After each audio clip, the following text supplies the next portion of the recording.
ఓం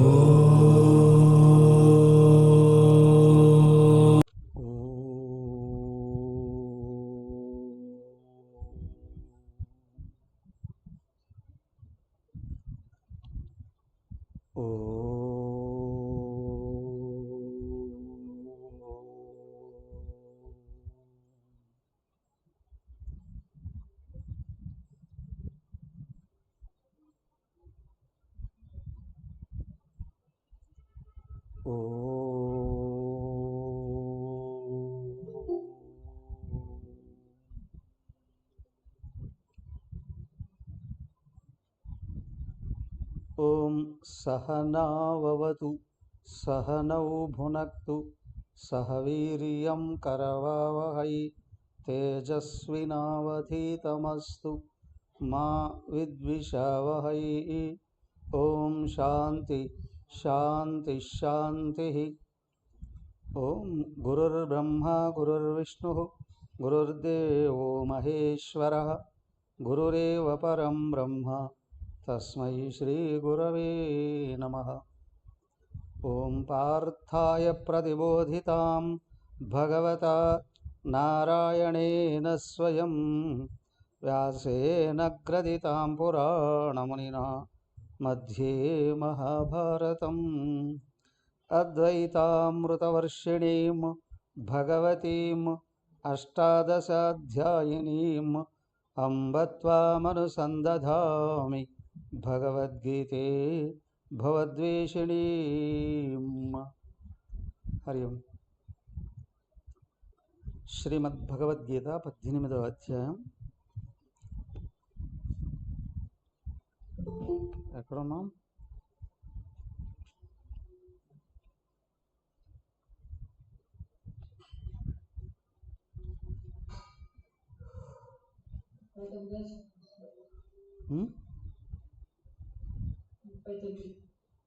38 అయిపోయింది. చెప్పాలి.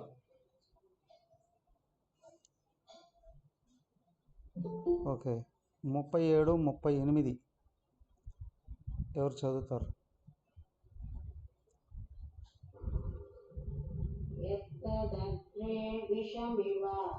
పరిణామే మృతోపమం తత్సుఖం సాత్వికం ప్రోక్తం ఆత్మబుద్ధి ప్రసాదజం. అంత సౌండ్ వస్తుంది, ఏముంది వెనకల?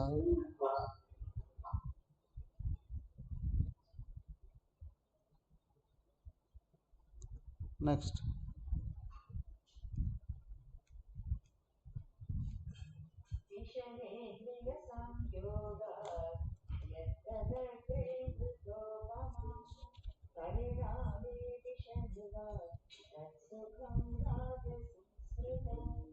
ఓకే.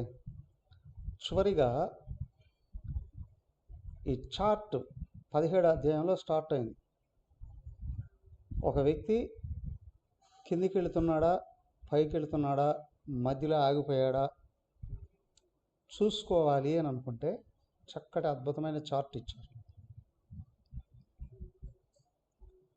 తమోగుణం కిందికి లాగేసేటటువంటిది, సత్వగుణం పైకి వెళ్ళడానికి అవకాశం ఇచ్చేది, రజోగుణం మధ్యలోనే బొంగరంలాగా తిరిగేటట్టు చేసింది.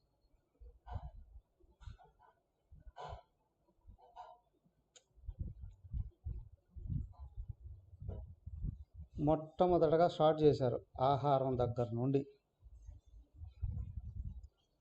యజ్ఞం, తపస్, దానం, త్యాగం, జ్ఞానం, కర్మ, కర్త, బుద్ధి, ధృతి 10. 11వది సుఖం. ఈ 11వ దానికోసమే అందరూ పనులు చేసేది కదా. కానీ ఆ 11వది కూడా ఏది లభించిందా తెలుసుకోవడం కూడా కష్టం కదా. సుఖం అనుకుంటే కొంతమంది ఏమనుకుంటారు, ఇష్టం వచ్చినటువన్నీ అనుభవించడం సుఖం. ఇంకొంతమంది ఏమనుకుంటారు, ఏ పని పాట లేకుండా కాలు మీద కాలు వేసుకొని నేను ఏం తలుచుకుంటే అది నా దగ్గర కావాలి, నేను ఆరగించాలి. అది ధర్మమా అధర్మమా, పైకి తీసుకెళ్తుందా కిందికి తీసుకెళ్తుందా, నాదా ఇతరులదా, మంచిదా చెడా, ఏ ఆలోచనలు లేకుండా చేసేది పూర్ణ అజ్ఞానం. అవునా? అప్పుడప్పుడు సందేహాలు వచ్చినా అలవాటుగా విషయాలలోకి లాక్కొని వెళ్ళేటువంటిది రాజసికం. కానీ స్పష్టంగా తెలుస్తూ నేను ఏం చేస్తున్నాను, ఏం అవుతూ ఉన్నాను, బయట జరిగేది లోపల కలిగే మార్పులతో సహా స్పష్టంగా తెలుసుకుంటూ ముందుకు తీసుకువెళ్ళేటువంటి విధి విధానమే సాత్వికం కదా. కాబట్టి ఏమయ్యా, చివరకు వచ్చేటప్పటికి ఏం చేసినా చేయకపోయినా ప్రశాంతంగా ఉండగలగడం, సుఖంగా ఉండగలగడం. సుఖం అనేది దేంతో కొలవబడేది కాదు. ఇంత డబ్బు ఉందనో, ఇంత భోగాలు ఉన్నాయో, అధికారాలు ఉన్నాయో, పరిజనం ఉందో, సేవకులు ఉన్నారో, సేవలు చేస్తున్నారో, ఏ కొలతలకు అందనటువంటిది స్వతహాగా సహజంగా లోపల నుండి పెళ్ళుబుకు వచ్చేటువంటిది అదే సాత్విక సుఖం. ఏం చేసినా చేయకపోయినా. అయితే సహజంగా కొంతమంది మనశ్శుద్ధి ఉన్నటువంటి వాళ్ళకి ఇది లభిస్తుంది. కానీ వాళ్ళకి తెలియకపోవడం వలన బయట నుంచి వచ్చే ఆకర్షణలకు వికర్షణలకు కొట్టుకుపోయి పతనం అయిపోవడం కూడా జరుగుతుంది. దానికి ఏంటంటే ముందు తలలో సరైన జ్ఞానం ఉండాలి ఎన్ని విషయాల గురించి. అవునా? చెప్పుకున్న 11 విషయాలలో త్రిగుణాలకు సంబంధించిన జ్ఞానము ఉండాలి. అవునా? అంతేకాదు అత్యంత ముఖ్యమైనది ఏంటి, నా నిజస్వరూపము, దాని స్వభావము, అవునా, నా స్థితి ఏంటి అనేది స్పష్టంగా గుర్తుంటుంది. సత్వగుణంలో ఉన్నవాడికి ఇది గుర్తుంటుంది. దానికి జ్ఞానం సహజం అవుతుంది, ఆనందం సహజం అవుతుంది. దానికే చెప్పారు అగ్రే విషమేవ పరిణామే అమృతోహమం. ప్రారంభంలో అన్నిటినీ నిగ్రహించుకోవడం చాలా కష్టమే. కానీ నిగ్రహించుకొని అంతఃకరణను కానీ శుద్ధి చేసుకొని ఏకత్వ దృష్టిని కానీ నిలబెట్టుకోగలిగేటట్లయితే, అవునా, సహజంగా అమృత స్వరూపమైన జ్ఞానంలో ఆనందం లభిస్తుంది. ఏదో కొద్దిపాటి బాహ్య నియమాలను కట్టుబాట్లను ఆచరించడమే జీవితం కాదు, పరమార్థం కాదు. ఇవన్నీ ఉండాలి. అన్నిటికంటే ముఖ్యమైనది భగవంతుని గురించి స్పష్టమైన జ్ఞానం ఉండాలి. ఒక్కడే ఉన్నాడు, అందరూ అయ్యున్నాడు, నేను ఆయనే అయ్యున్నాను. ఈ విషయం స్పష్టంగా తెలియాలి. రెండోది, తన లోపల నుంచి వచ్చే ఆలోచనలు కానీ వ్యవహారాలు కానీ, ఒకటి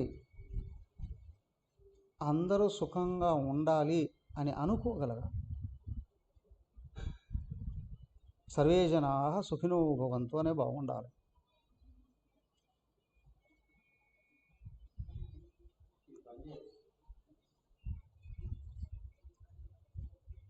ఒకటి అంతటా ఉన్నవాడు అన్నీ అయినవాడు. మరి నేనేం కోరుకోవాలి, అందరిలో ఉన్న ఆయన సుఖంగా ఉండాలి అని కోరుకోవాలి. సర్వే జనాః సుఖినో భవంతు. ఈ రెండు ఎక్కడ మరపుకు రాకుండా ఉంటూ ఉన్నాయో జీవితం నిజంగానే నల్లేరు మీద బండిలాగా వస్తుంది. ప్రపంచంలో ఏమైనా చేయాలి అనుకుంటే కష్టం ఏర్పడుతుంది, కానీ సుఖంగా ఉండడం అనేటువంటిది సహజం అవుతుంది. అదే సాత్విక సుఖం అండి. కానీ నేను అనుకున్నటి నాకు లభించి అవి అనుభవిస్తూ ఉంటేనే నాకు సుఖం ఉంటుంది అనుకునేటువంటిది రాజసికం. వీడికి అన్నీ ఉంటాయి కానీ లోపల సుఖం ఉండదు. కారణం ఏంటి అంటే తన చుట్టూ ఉన్న వాటిని ఏటిని కూడా వీడు గుర్తించడు. లేని వాటి గురించే ఆలోచనలు ఉంటాయి నిరంతరం. పోయిన వాటి గురించో, రాని వాటి గురించో, లేని వాటి గురించో ఆలోచనల వలన లోపల అసంతృప్తికి, అశాంతికి గురవుతాడు.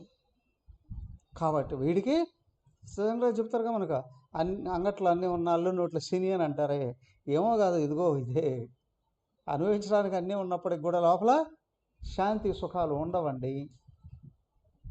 ఇది అయ్యా. మూడవది ఏమిటి చూడండి. యదగ్రే చానుబంధే చ సుఖం మోహనమాత్మనః నిద్రాలస్య ప్రమాదోత్థం తత్తామసముదాహృతం. యతు చ అగ్రే చ అనుబంధే చ ఆత్మనః మోహనం సుఖం.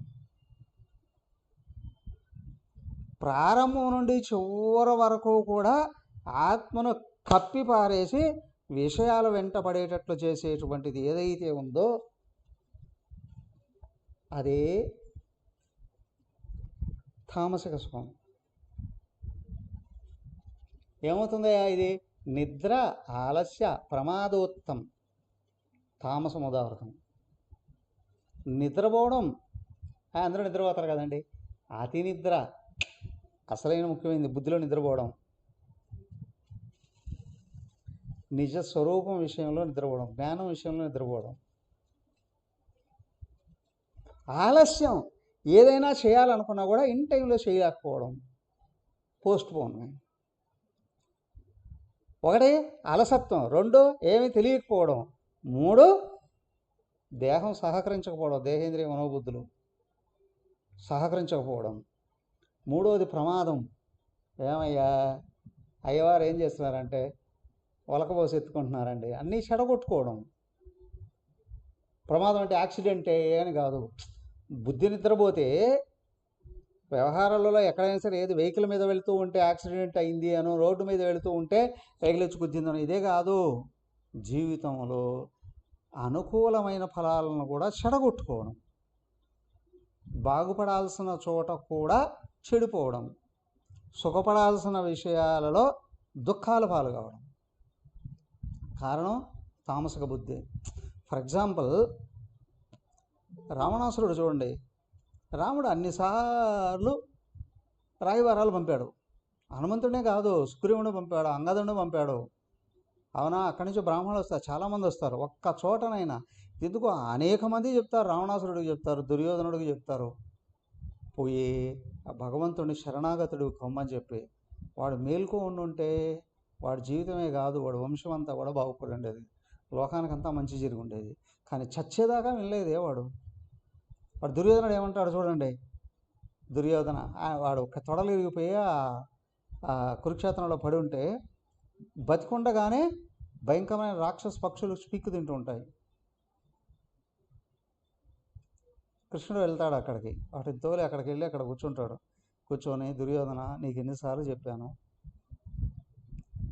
అరే చెడు చేయకరా, చెడు చేయకరా, చెడు చేయకరా అని. వాడు అంటాడు అప్పటికి కూడా, జానామి ధర్మం నచమే ప్రవృత్తి, జానామి అధర్మం నచమే నివృత్తి అంటాడు. అయ్యా నాకు ధర్మం ఏంటో తెలుసు, బాగా ఆచరించాలనిపించలేదు. నాకు అధర్మం ఏంటో తెలుసు, కానీ వదిలిపెట్టాలనిపించలేదయా. తెలియక తప్పులు చేయలేదు, వాడు తెలిసే తప్పులు చేశాడు. ఏమిటి? మదం, అహంకారం.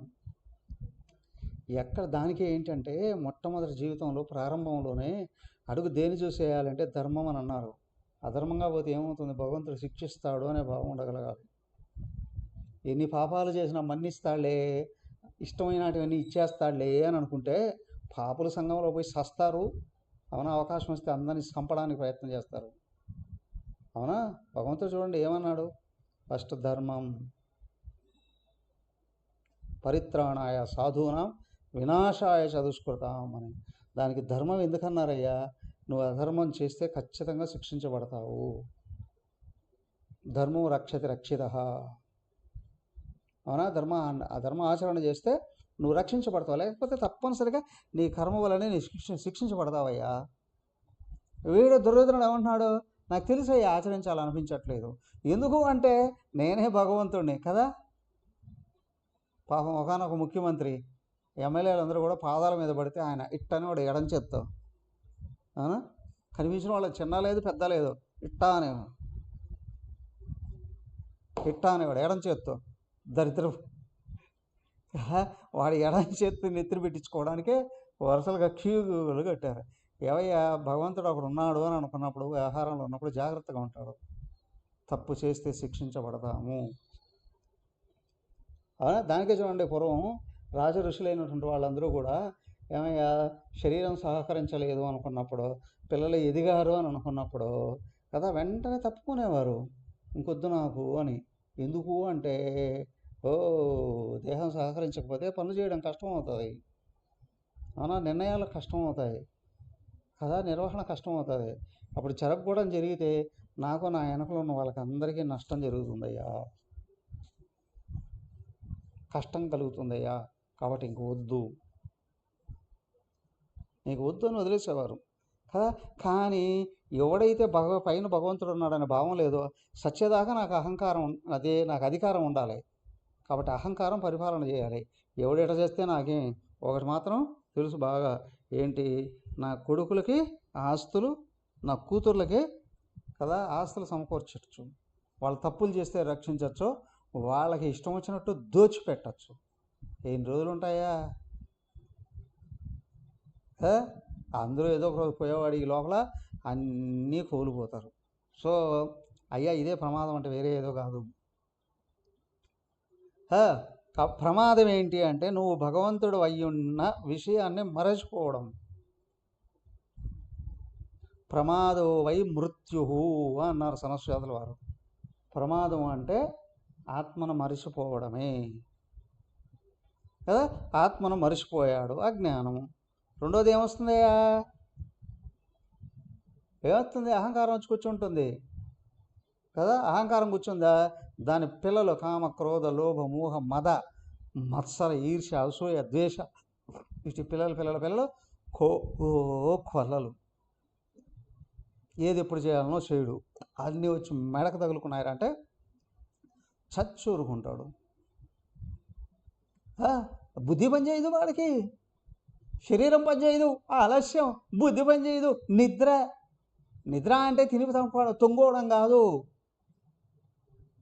బుద్ధిలో ధర్మచింతన లేకపోవడం, బుద్ధిలో సరైన జ్ఞానం లేకపోవడం, బుద్ధిలో సరైన నిర్ణయ శక్తి కోల్పోవడం కదా. వివేకం, విచక్షణ, నిర్ణయ శక్తి, ఇవన్నీ కోల్పోవడం జరుగుతుంది. తత్వతామసం ఉదాహృతం, దీన్నే తామసం అని అన్నారు.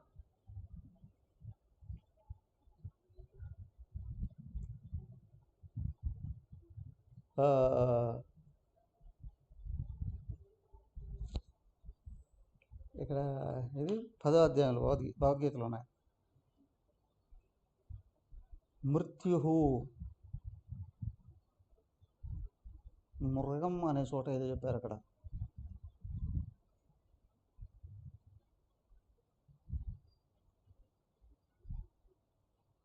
అరణ్యంలో నివసించే క్రూర మృగాలలో సింహం అని చెప్తారు కదా. ఆ పాయింట్లో ఏంటి అంటే, వ్యక్తికి మదం ఎక్కిందిరా అంటే, వ్యక్తికి ఎక్కడైతే మదం ఎక్కిందో మృత్యు వెంటే ఉంటుందండి. వరుణో యాదసామహం అను, విషయలోలుడికి బుద్ధి కప్పివేస్తుంది. సో అదే ఇక్కడ ఏంటి అంటే, ప్రారంభం నుండి చివరి వరకు కూడా బాగా దోచుకొని వెనకలు పెట్టుకొని భోగాలు అనుభవించవచ్చు అనే భావం ఎక్కడైతే ఉందో, తామసిక బుద్ధి వల్లనే వస్తుంది. అదే తామసిక సుఖం. వీడి వల్ల వాడికి నష్టపోవడమే కాదు, వాడు ఎంత పెద్ద అధికారంలో ఉంటే వాళ్ళ వెనకలో ఉన్న వాళ్ళందరూ నష్టపోవడం, నాశనం కావడం జరుగుతుంది. మొన్నటి వరకు ఆంధ్రాలో వణికిపోయారు.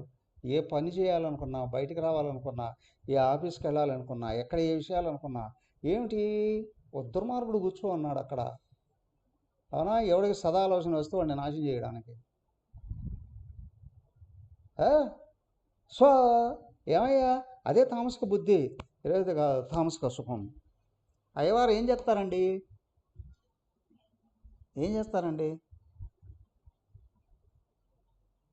సాయంత్రం అయితే బట్టలు ఇప్పి పబ్జీ ఆడుకుంటాడండి. అయ్యా పబ్బుల్లోకి వెళ్తే ఆడతాడండి. అయ్యా ఇదే తామసిక సుఖం. అర్ధరాత్రి పూట బట్టలు ఇప్పేసి కదా ఆడ మగ అనేది లేకుండా విచ్చల విడిగా డ్యాన్సులు వేయడం, మత్తు తాగడం, భోగాలు అనుభవించడం, ఇదే తామసిక సుఖం. మొన్న ఎక్కడ బెంగళూరు దగ్గర ఏదో జరిగింది, రేవు పార్టీ కదా, రేవు పార్టీ. ఏమయ్యా చదువుకోని వాళ్ళ, పేదోళ్ళ, డబ్బులు లేని వాళ్ళ, అరే అనాగరికులైన అటవీ మనుషులు కూడా చేయరే. ఏమంటారు ఇది? బుద్ధి సర్వం నాశనం అయిపోతే ఏమంటారు? జనరల్గా రేవు అని ఎప్పుడు అంటారు? ఎవరన్నా చచ్చిపోతే దహనం చేసి తిరిగి వచ్చేటప్పుడు స్నానం చేసే ప్రదేశాన్ని రేవుకి వెళ్ళారండి కదా. వీళ్ళలో మానాలని తగలబెట్టి కదా నేను పూర్తిగా మత్తులోకి దిగి పశువులు కాదు కదా కుక్కలు కంటే హీనంగా వ్యవహరించే తీరు ఏదైతే ఉందో అదే తామసిక సుఖం. అదే తామసిక సుఖం. అర్థమైందా? అంటే మనిషిలో వ్యక్తిత్వం సర్వనాశనం అయినప్పుడు వ్యక్తమయ్యేటువంటి వికృత స్వరూపమైనటువంటి సుఖాలు ఏవైతే ఉన్నాయో అవే తామసిక సుఖాలు. కానీ రెండవది రాజసిక సుఖం. చక్కగా ఇంద్రియాలకి విషయాలను ఇచ్చి మజా చేసుకుంటూ ఉంటే ఖావో పీవో మజా సేరహో. రాజసిక సుఖం అండి. అన్నిటినీ పక్కన పెట్టి ధర్మాలను వదలకుండా, సంస్కారాలను వదలకుండా వ్యక్తి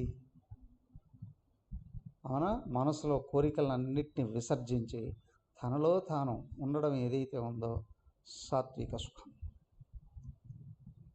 అయిపోయింది. వాస్తవానికి బోధన అయిపోయింది. ఇంకేం కావాలండి? ఉపసంహారం ఇక్కడ ఉండి చూడండి. నతదస్తి పృథివ్యాం వా దివి దేవేషు వా పునః సత్వం ప్రకృతి జైర్ముక్తం యదేభిస్యాత్రిభిర్గుణైః.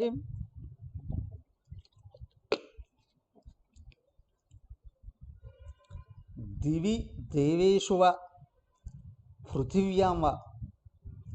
అయ్యా ఈ భూలోకంలో కానీ ఆ స్వర్గలోకంలో కానీ ఎక్కడైనా సరే సత్వం జీవరాశులు ఉన్నాయే, ప్రకృతి జైర్ముక్తం పునః నా తదస్తి. లేనే లేదు ఇంకెక్కడ. పృథివ్యాం వా పునః దివి దేవేషు వా పునః.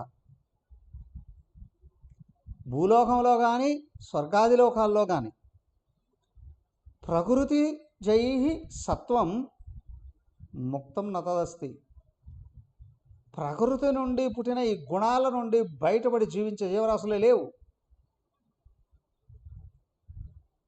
అర్థమైందా? ఏమండి గుణాతీతుడు అంటారే, ఆత్మ బయటపడింది కానీ దేహం ఉన్నంతవరకు ప్రకృతి ఉంది. స్థూల సూక్ష్మ కారణ శరీరాలు ప్రకృతే కదా. సూక్ష్మ స్వరూపమైన కారణ శరీరం ఏదైతే ఉందో ప్రకృతి అనబడింది కదా. స్థూల సూక్ష్మ శరీరాలు ఏవైతే ఉన్నాయో క్షేత్రము అన్నారు. కారణ శరీరాన్ని ప్రకృతి, గుణాలుతో ఆ గుణాలు కదిలితే సూక్ష్మ శరీరం, స్థూల శరీరం. ఇవేమో మొదటి రెండు క్షేత్రం, ఆ తర్వాత ఉన్నది ప్రకృతి. ఏమయ్యా మూడు కూడా మూడు గుణాలతో నిండి ఉన్నటువంటివి. ఈ మూడు గుణాలు లేకుండా భూలోకంలోనైనా దేవాది లోకాలలోనైనా సరే ఏ జీవి ఉండడానికి వీలు లేదయ్యా. ఎత్ ఏవి త్రిభిర్గుణై. ఖచ్చితంగా ఈ మూడు గుణాలతో ఉండి తీరాల్సిందే. ఇవి లేకుండా ఏ జీవరాశులు లేవు కదా. ఒక్కొక్కరు ఒక్కొక్క గుణాన్ని ప్రథమంగా వాడుకుంటారు. ప్రతి ఒక్కళ్ళు మూడు గుణాలు ఉంటాయి కదా. సాత్విక ప్రధానులు, రాజసిక ప్రధానులు, తామసిక ప్రధానులు. మహాత్ముల్లో కూడా ఆయన ఉపాధుల్లో తమస్సు ఉంటుంది, నిద్రకు ఉపయోగించుకుంటారు. తమస్సే లేదంటే నిద్ర లేదు, అసలు శరీరమే లేదు కదా. త్రిగుణాల్లో తామో గుణమే కదా స్థూలమైనటువంటి పంచభూతాలుగా తయారయ్యేది.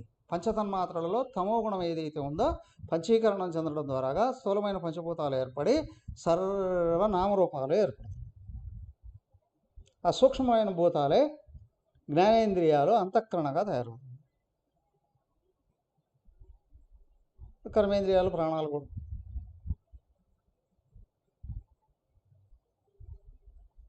రజోగుణం కర్మేంద్రియాలు, ప్రాణాలు అయితే సత్వగుణం జ్ఞానేంద్రియాలు, అంతఃకరణ, తమోగుణం స్థూలమైనటువంటి దేహాలు, స్థూలమైన పంచభూతాలు.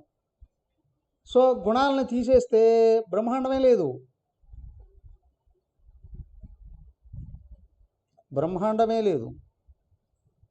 మరి దేవతలండి తమస్సు చాలా తక్కువగా ఉంటుంది, కానీ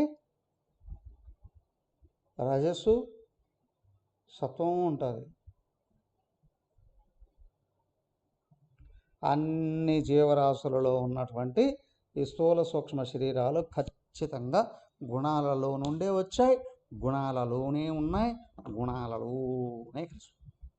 కానీ జీవుడు తమస్సులో నిండి ఉంటే శరీరాలు గుణాలు మాత్రమే నేను అనుకుంటాడు. సత్వగుణంలోకి వస్తే త్రిగుణాలకు అతీతంగా నేనున్నాను అనుకుంటాడు. రజోగుణంలో ఉండేటప్పుడు కొంచెంసేపు ఇటు, కొంచెంసేపు అటు, కొంచెంసేపు ఇటు, కొంచెంసేపు అటు తిరుగుతూ ఉంటాడు. సరే, ఏమయ్యా ఎవడిలో ఏ గుణం ప్రధానంగా ఉందని ఎట్లా గుర్తించాలి? ఏ విధంగా గుర్తిస్తామయ్యా? దాన్నే ఈ గుణాల రేషియోను బట్టే వర్ణాలు ఏర్పడ్డాయండి అన్నారు. చూడండి, బ్రాహ్మణ క్షత్రియ విషామ శూద్రాణాంచ పరం తప కర్మాణి ప్రవిభక్తాని స్వభావ ప్రభవైర్గుణై. బ్రాహ్మణ క్షత్రియ విషాం శూద్రాణాంచ పరంత. పరంతప అర్జున, పరులను తపింపజేసేవాడా, పరమమైన తపస్సు చేసేవాడా, బ్రాహ్మణ క్షత్రియ వైశ్య శూద్రాణం 4 రకాల వర్ణాలు ఉన్నాయి. కర్మాణి ప్రవిభక్తాని, అవి వాళ్ళు చేస్తూ ఉన్న కర్మలను బట్టి విభజించబడి చూపిస్తాయి.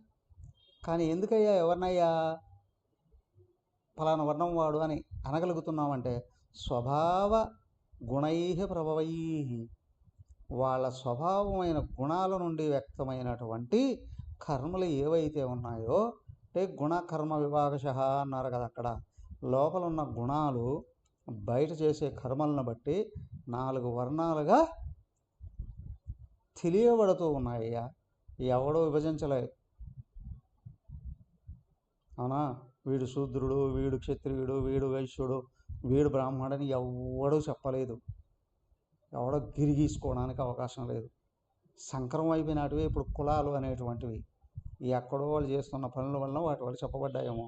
కానీ వర్ణాలు ఏవయ్యా స్పష్టంగా భగవంతుడు విభజించి చెప్తున్నాడు. ఏంటి అనంటే, ఎవడిలో సత్వగుణం ప్రధానంగా ఉందో, అంటే దైవ చింతన ఉందో, ధర్మ చింతన ఉందో కదా.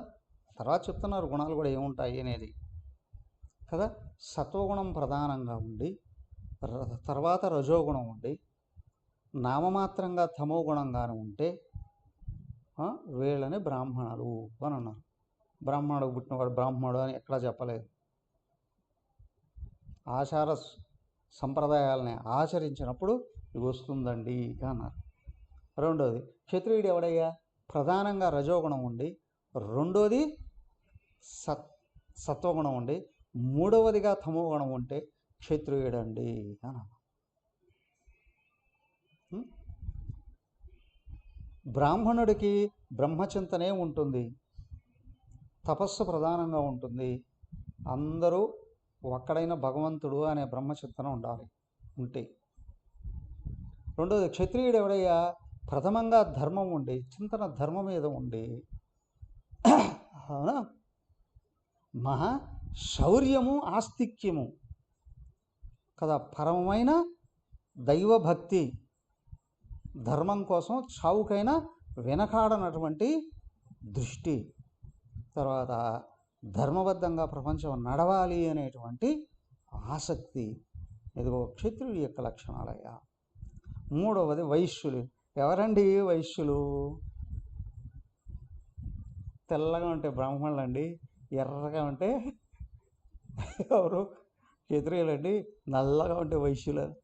హే అయ్యా, అది చెప్పడానికి వీల్లేదు ఇక్కడ.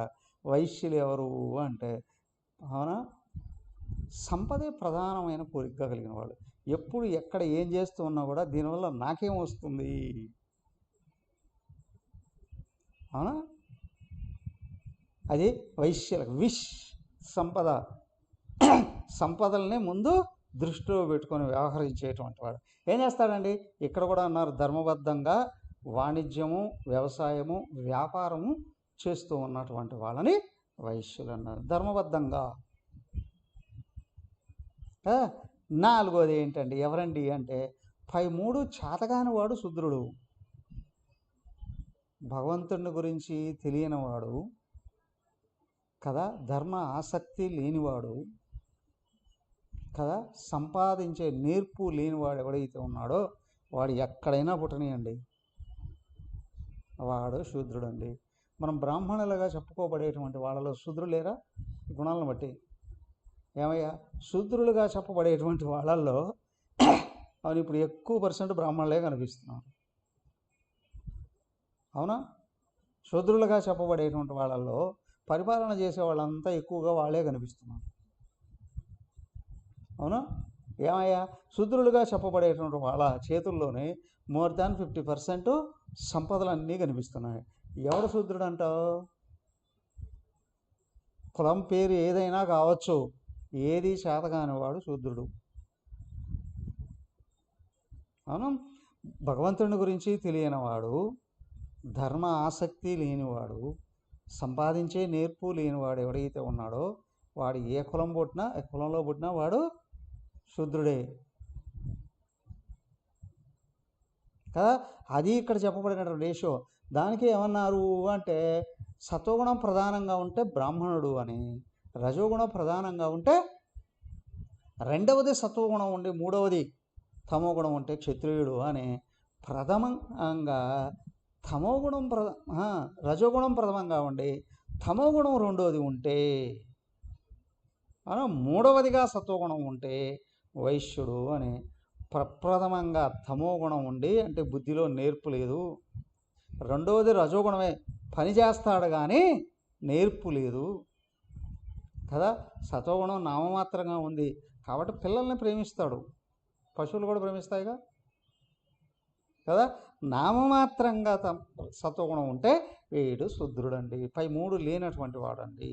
బ్రాహ్మణ క్షత్రియ విషాం శూద్రాణాంచ పరంతప కర్మాణి ప్రవిభక్తాని స్వభావ గుణై ప్రభవై.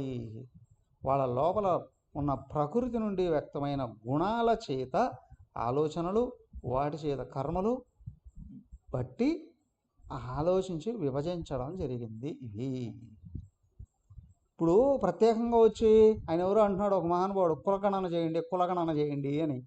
నీకే ఏ కులం లేదు, నువ్వెవడవయ్యా కులగణన చేయడానికి అలా. బయటకు వస్తేనేమో అన్నీ విమర్శిస్తారు, లోపలికి వెళ్ళి ఎక్కడ అంటే కులాలను బట్టి చూస్తే మతాలను విడగొట్టి కదా, హిందువులను ఎట్టగా దెబ్బ కొట్టాలా అనే భావాలు, అన్నీ రాజకీయ దురుద్దేశాలే కదా. కానీ ఇక్కడ ఏమన్నప్పటికి కూడా భారతీయ సంస్కృతిలో అందరూ భగవత్ స్వరూపమేనయ్యా. మరి ఈ వర్ణాలు ఎందుకు చెప్పబడ్డారు అంటే, నీ లోపల ఏ వర్ణం ఉందో గుర్తించి ఎలా తీసేసుకోవాలనో చెప్పడానికి ఇవన్నీ చెప్పారు, అవునా. డాక్టర్ దగ్గరికి వెళ్తే ముందు టెస్ట్ చేస్తాడు ఏ రోగం ఉందా అని, ఆ రోగాన్ని నిర్ణయించి అప్పుడు మందులు ఇస్తాడు.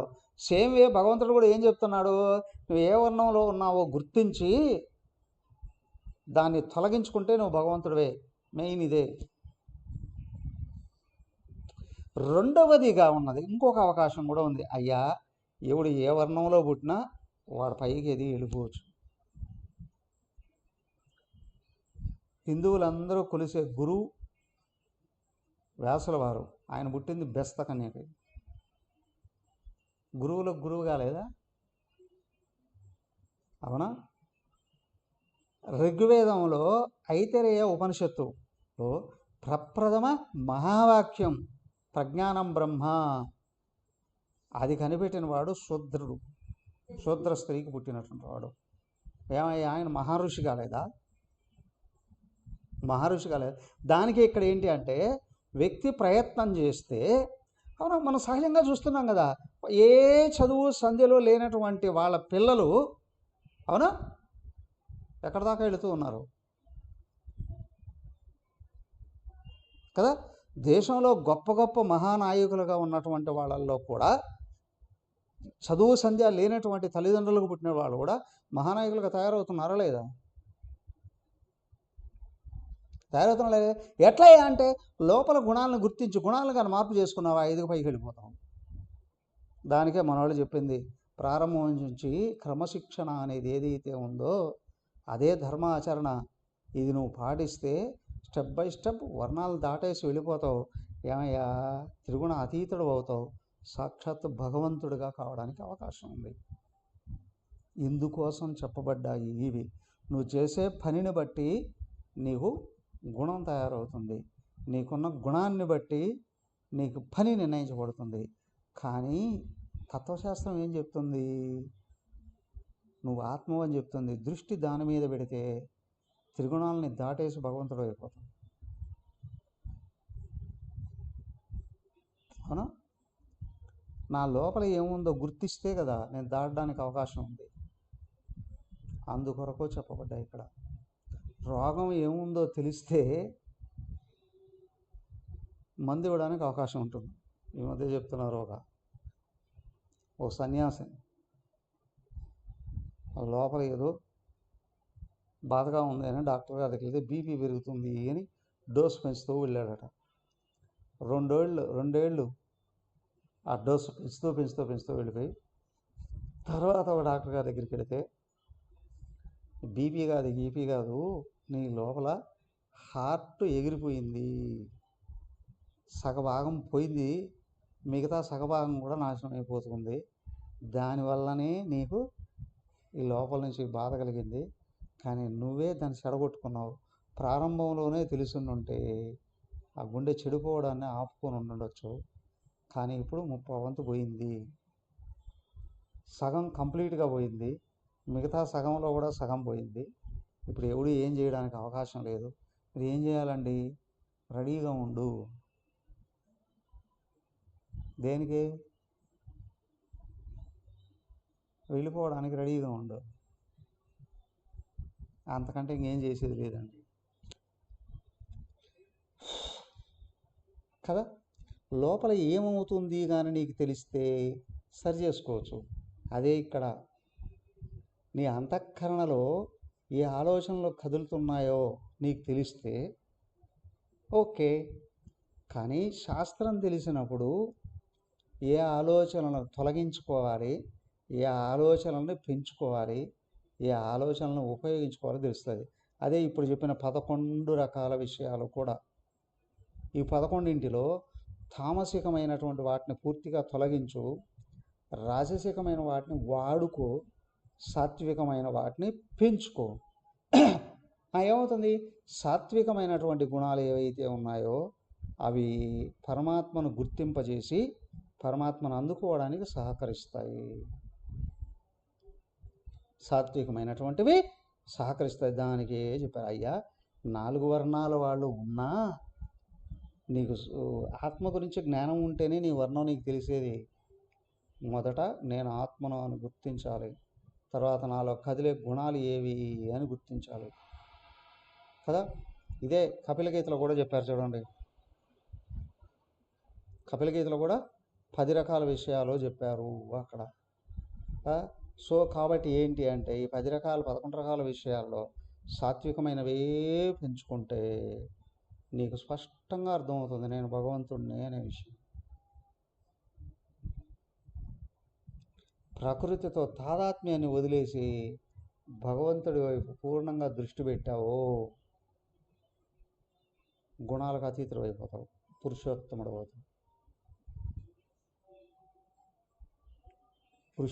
అవుతావు. అందుకొరకు చెప్పాడు నువ్వు ఇది ఇక్కడే ఉండు అని భారతీయ తత్వశాస్త్రాలు ఎక్కడా చెప్పలేదు. అలాగే భారతీయ తత్వశాస్త్రాల్లో కూడా సర్వ మానవాళికి బోధించబడ్డాయి. అవునా? ఈ మతం వాళ్ళకి, ఈ కులం వాళ్ళకని ఎక్కడా లేదు. ఆత్మను గుర్తించిన ప్రతి ఒక్కడూ కూడా గుణాతీతుడు కావడానికి, పురుషోత్తముడు కావడానికి అవకాశం ఉందండి. సరే అయితే అయ్యా నేను నన్ను టెస్ట్ చేసుకోవడం కొరకు నాలో ఏ గుణాలు ఉన్నాయో ఇంకొంచెం విపులంగా చెప్పు అని కానీ అనగలిగేటట్టయితే ఎవరైతే అనుకుంటున్నారో వాళ్ళకు భగవంతుడు ఇంకొంచెం విశ్లేషణ చేస్తున్నాడు. చూడండి, ఒక్కొక్క వర్ణాన్ని గురించి బాగా విశ్లేషణ చేస్తున్నారు. చూడండి, ఇప్పుడు బ్రాహ్మణులు అంటే ఎవరయ్యా? ఈ శ్లోకాన్ని పెట్టుకొని చూస్తే నిజంగా ఎంతమంది బ్రాహ్మణులు ఉన్నారు? బ్రాహ్మణులలో బ్రాహ్మణులు ఉన్నారా? క్షత్రియులలో బ్రాహ్మణులు ఉన్నారా? వైశ్యులలో బ్రాహ్మణులు ఉన్నారా? శూద్రులలో బ్రాహ్మణులు ఉన్నారా? మహాభారతంలో చెప్తుందిగా, ఆయన ఎవరు? తులాదారుడు, అవునా? ధర్మవ్యాధుడు, మాంసం అమ్ముకునేవాడు. ధర్మవ్యాధుడి దగ్గరికి బ్రాహ్మణుడు వెళ్తాడు జ్ఞానాన్ని నేర్చుకోవడానికి. ఎవరు బ్రాహ్మణుడు ఇప్పుడు? అవునా? అదే బ్రాహ్మణుడు తులాదారుడి దగ్గరికి వెళ్తారు. ఆయన ఎవరు? కొట్లో కూర్చొని సరుకులు అమ్ముకుంటున్నాడు కదా. ఒక స్త్రీ, క్షత్రియ స్త్రీ ఏమో, ఆ స్త్రీ దగ్గరికే బ్రాహ్మణుడు వెళ్తాడు కదా, నా జ్ఞానాన్ని బోధించున్నాను. ఏమయ్యా, ఎవరు స్త్రీ, ఎవరు పురుషుడు? ఎవరు బ్రాహ్మణుడు, ఎవడు క్షత్రియుడు, ఎవడు వైశ్య శూద్రుడు? సో కాబట్టి అయ్యా ఇది ఇతరులను బ్లేమ్ చేయడానికి కాదు, నేను ఇప్పుడు ఎక్కడున్నానో గుర్తించి స్టెప్ బై స్టెప్ ఏదికి పైకి వెళ్ళాలి ఎట్లా అని తెలుసుకోవడానికి ఇది గుర్తుంచుకో. ఎవడికి ఎవడో ప్రమాణం కాదయ్యా, అందరికీ ప్రమాణం శాస్త్రం, భగవంతుడు.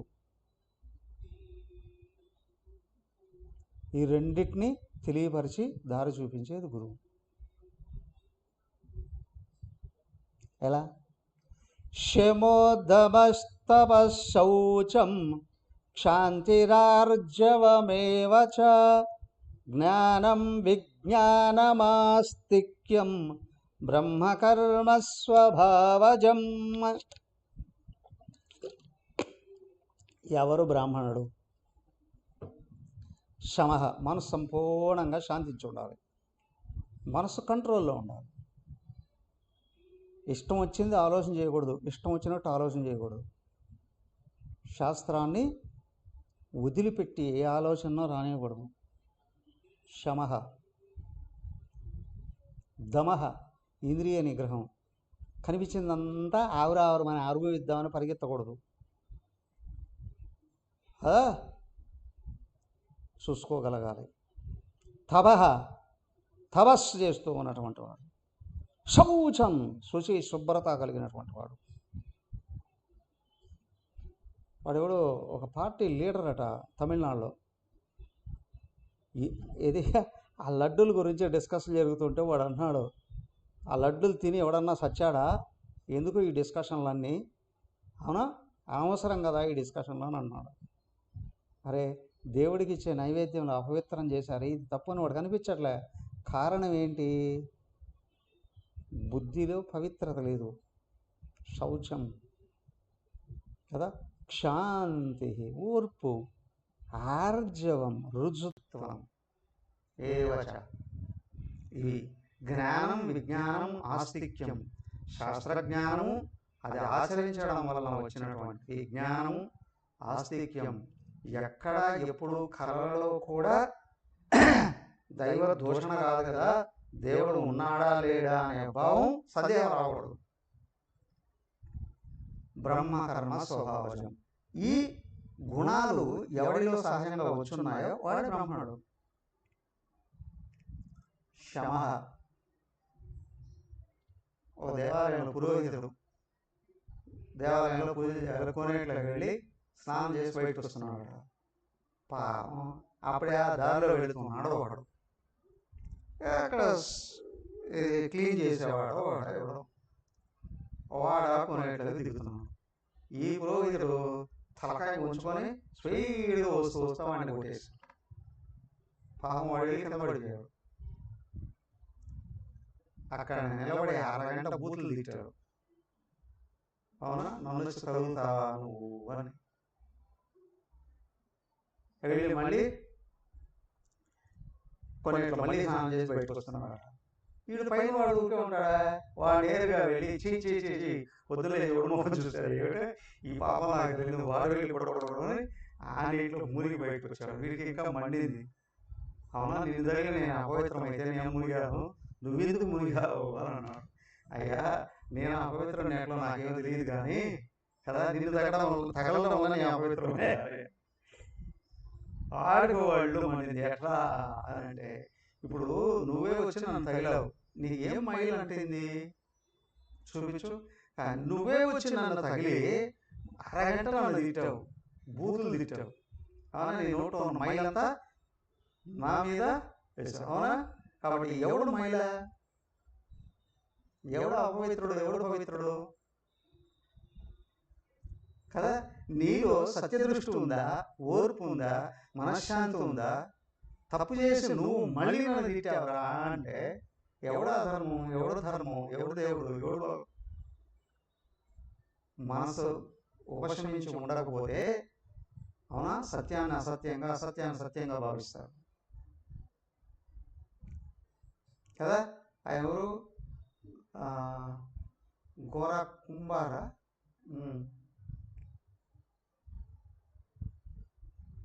తిరుపతి దగ్గర వెంకటేశ్వర స్వామి ఆ కుంభార ఏదో పాట ఉంది చూడండి,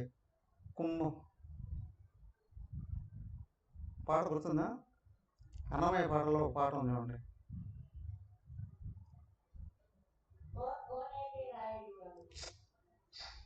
కుంభార గురించి ఉంది.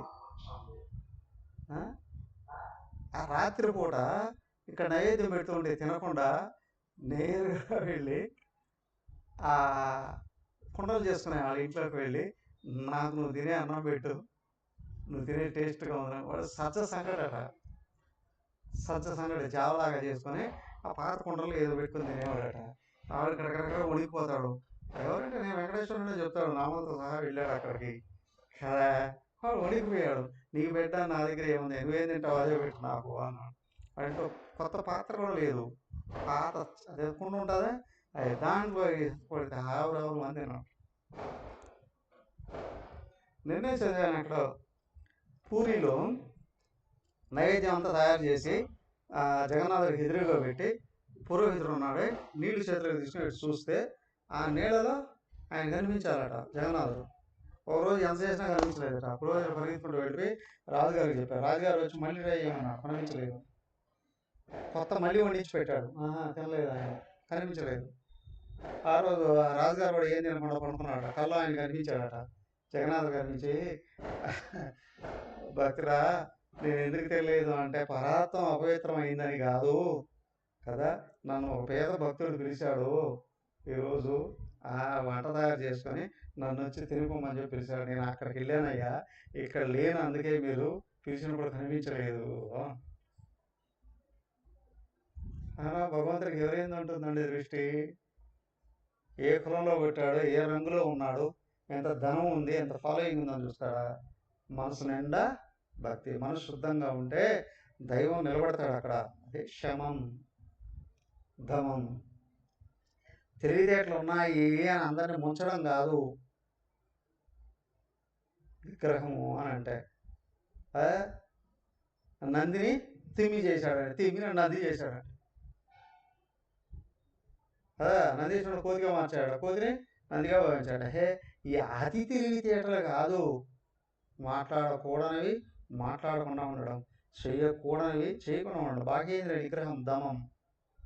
తపస్సు ఈ రెండింటినీ సరిగా వినియోగించుకోవడమే తపస్సు.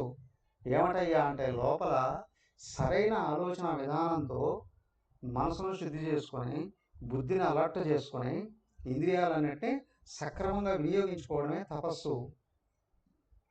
దాని తర్వాత ఆచార వ్యవహారాల విషయంలోనూ శౌచం, శుచిత్వం, పరిసరాలే కాదు, తినే ఆహారం అత్యధికంగా చెప్తారు అక్కడ. అధర్మ సంపాదన తింటున్నావా, అపవిత్రమైన ఆహారం తింటున్నావా? మొట్టమొదటి అధర్మ పరంగా సంపాదించిందే అపవిత్రమైందయ్యా అని. దేహాన్ని అన్నిటికంటే ముందు వాక్కుని, మనస్సులో వ్యతిరేకమైన ఆలోచనలు రానివ్వకుండా ఎవరైతే నిగ్రహించుకొని సద్ ఆలోచనలు, శాస్త్రబద్ధమైన ఆలోచనలు ఎవరైతే చేస్తున్నారో శౌచం. అన్నిటికంటే ముఖ్యమైనది, అందరూ సుఖపడాలని ఎవరైతే కోరుకుంటున్నారో అది అసలు శుచిత్వం అండి. శాంతి. ఇతరులు తప్పు చేసినప్పుడు క్షమించు, నువ్వు తప్పు చేసినప్పుడు శిక్షించుకో. ఓర్పు, ఆర్జవం, రుజుత్వం, కపటత్వం లేకపోవడం, శాస్త్రజ్ఞానం ఉండాలి. దాన్ని ఆచరించడం వల్ల అనుభవ జ్ఞానం రావాలి. పరమమైన భగవద్భక్తి ఉండాలి. ఇవన్నీ ఎవరిలో ఉన్నాయో, స్వభావజం సహజంగా లోపల నుంచి వస్తూ ఉన్నాయో వాడు బ్రాహ్మణుడు అండి కదా. కాబట్టి ఇక్కడ కులాలు కాదండి చెప్పింది, లోపల ఉన్న గుణాల నుండి లక్షణాలు ఎక్కడైతే వస్తున్నాయో దానికి ఏంటి అని అంటే, ప్రతి ఒక్కడు నేను గొప్ప అని భావించడం కాదు, నేను పవిత్రంగా ఉండాలి, నేను శుద్ధంగా ఉండాలి. నేను దైవానికి వ్యతిరేకంగా ఉండకూడదు. నేనేదో అనుకున్నాను, నేను చాలా గ్రేట్ అని. అందరికంటే గ్రేట్ భగవంతుడే. ఆయనకి ఇష్టం వచ్చినట్టు నేను ఉండగలిగితే నాలో ఉన్నటువంటి వ్యతిరేకత అంతా వెళ్ళిపోతుంది కదా. ఇలాగా జీవించాలి. భగవద్గీతలో చెప్పాడు భగవంతుడు. దీన్ని అర్థం చేసుకుని ఆ విధంగా మన మనోబుద్ధులను తీర్చిదిద్దుకోగలిగేటట్లయితే మనకేం చేస్తుంది అంటే, నేను గ్రేట్ అని కాదు, నేను ఆయన కంటే వేరు కాదు అని. ఇంతకంటే గ్రేట్ ఏముంది ఇంకా కదా. విద్యా ప్రపంచంలో బతుకుతూ కదా సత్యస్వరూపమైన భగవంతుడితో తాదాత్మ్యం చెందడం కంటే గొప్పతనం ఏముంది? అందరూ ఆయనే కదా, కానీ అందరూ ఆయనలాగా జీవించలేరు, ఆయన చెప్పిన విధంగా జీవించలేరు. కానీ నేను పట్టుదల బట్టి ఆయనకి ఇష్టమైన విధంగా నేను జీవిస్తాను అని ఎవరైతే అనుకుంటారో వాళ్ళని లోకం గుర్తిస్తుంది ఏదో ఒక రోజు. మనం మార్కులు వేసుకోవడం కాదు. లోకం, వాళ్ళు ఎంత శుచిగా జీవిస్తున్నారండి, ఎంత ధర్మబద్ధంగా జీవిస్తున్నారు, ఎంత సత్యంతో జీవిస్తున్నారండి, ఎంత పవిత్రంగా ఉంటున్నారండి అని లోకం ఎవరిని గుర్తించి గౌరవించి అనుసరిస్తూ ఉందో బ్రాహ్మణుడు. ఒక్కటే సూక్ష్మంగా సర్వే జనా సుఖినో భవంతు అనే భావం హృదయం నిండా ఉన్నవాడు ఎవడైనా బ్రాహ్మణుడే. అందరూ క్షేమంగా ఉండాలి, దాని కొరకు నేను కృషి చేయాలి. ఈశ్వరత్వ లక్షణం అదే బ్రాహ్మణ్యం. అందరి కోసం బతికేవాడు బ్రాహ్మణుడు. రెండోది, ధర్మం కోసం బతికేవాడు క్షత్రియుడు కదా. మూడోది, డబ్బు కోసం బతికేవాడు. దేనికోసం బతుకుతున్నాడో తెలియనివాడు కదా. సో భగవంతుడి కోసం బతకాలి అనుకున్నప్పుడే శాస్త్రాలు కావాలి అని అనిపిస్తుంది. ఎలా బతకాలి, అసలు దేవుడు ఎవరు, ఆయన ఏం చెప్పాడు, ఎలా బతకాలి. అందుకే వెతుక్కుంటూ తత్వశాస్త్రాల దగ్గరికి ఎందుకు వస్తాము అని అంటే, ఆయన చెప్పిన విధంగా బతకాలి అని, ఆయన కొరకు బతకాలి అని, ఆయన చూపించిన విధంగా బతకాలి అని, ఆయన అందుకోవడం కొరకు బతకాలి అని తదాస్తు. సో అలా అనుకున్న వాళ్ళందరికీ గురు పరంపర భగవంతుడు సంపూర్ణమైన ఆశీస్సులు ఇవ్వాలని కోరుకుంటూ హరి ఓం. ఓం సర్వే భవంతు సుఖినః, సర్వే సంతు నిరామయాః, సర్వే భద్రాణి పశ్యంతు, మా కశ్చిద్ దుఃఖభాగ్ భవేత్. ఓం శాంతి శాంతి శాంతి. హరి ఓం. శ్రీ గురుభ్యో నమః. హరి ఓం.